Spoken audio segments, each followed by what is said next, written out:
Hey folks, welcome to The Shot with Cosmos. And today we are cheering to Annie Jump Cannon! Oh. Woo! And down on the table, in you go and cry. Woo! Ah. Mm. Nope, that was bad. Get that lime. I should not have chose that one again. Mm-hmm. All right, folks, here we go. Annie Jump Cannon, which number one is a great band name. Talk about that maybe later. Number two, Annie Jump Cannon, born 1863. Oh. And this is, of course, a time when Right women... before Civil War. Right before Civil War, yes. And, of course, this was during a time when women not allowed to be scientists and things like that. That's most of the time. Most of the time, yeah. So she's going to be a bit of a trailblazer, Oh, we'll see. I do love... And, in fact, it starts with her mother. Because she trained her children... with the constellation. She took them up at night to the roof and showed them the sky. And Annie memorized the night sky as a child. So right away, yeah. Can't do that these days. Too much light pollution. Mm-hmm. That's true. She encouraged the children to study physics, chemistry, and of course astronomy as well. And Annie took it up so well that her parents decided to let her go to university. Yeah. Well, Wow. Her parents decided. Well, they... It was 1870s Yeah. or 1870 something, yeah. And there she studied under Sarah Frances Wedding, one of the few female physicists of the time as well. Oh, wow. Nice. She graduated class valedictorian in 1884 with a degree in physics. However, Damn. around that time, she came down with scarlet fever. Oh, shit. That's bad. Yeah, news. bad news. It did a lot of people in, and it has a huge amount of side effects as well. And for Annie, it gave her a really bad ear infection, which took her hearing and left her completely deaf almost. Ooh, as someone who has a history of ear infections, Yeah, no. sucks. And so after she graduated, she couldn't really socialize much anymore because she can't, hear, and that's no translators at the time. That's a bit of an issue. So she spent about 10 years wandering Europe with photography, just taking pictures out. Yeah.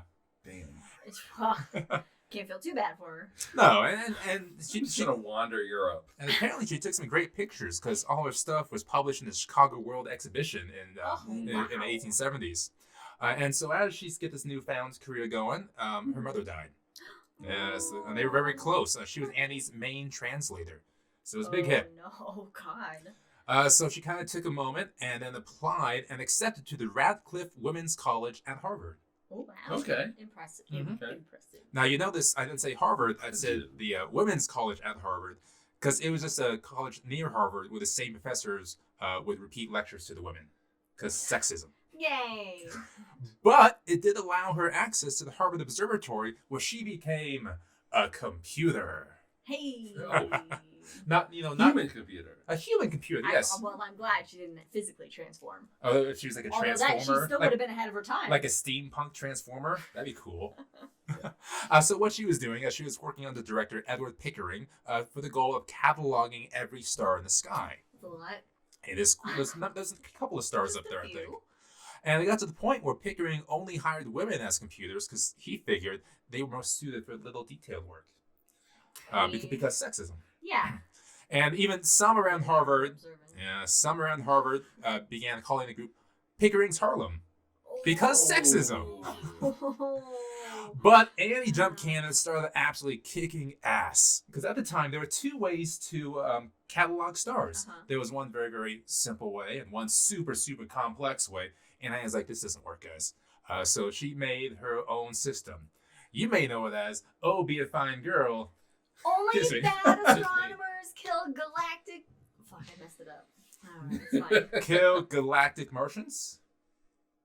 No, you didn't mess Well, it up. here's It the doesn't real matter. sexist way. Oh, be a fine girl, kiss me. That's the one, yeah. So, Yeah, a little But rapey. it was a great way of cataloging the stars Yeah. from temperature, from colors, just like that. She was so accurate in cataloging these stars that she classified over 350,000 stars. damn. She had such a great eye and such great memory. She could catalog 3 stars per minute. Wow. Holy is that shit. Like, is that like 3% of the stars in the galaxy?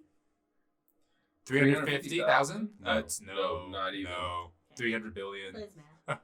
And she had Doesn't matter. yeah, right. She had this photographic memory, so she could be shown a slide, just a random slide, and she'd go, "Oh yeah, that's this star, this constellation, this location." That's Yes. wow.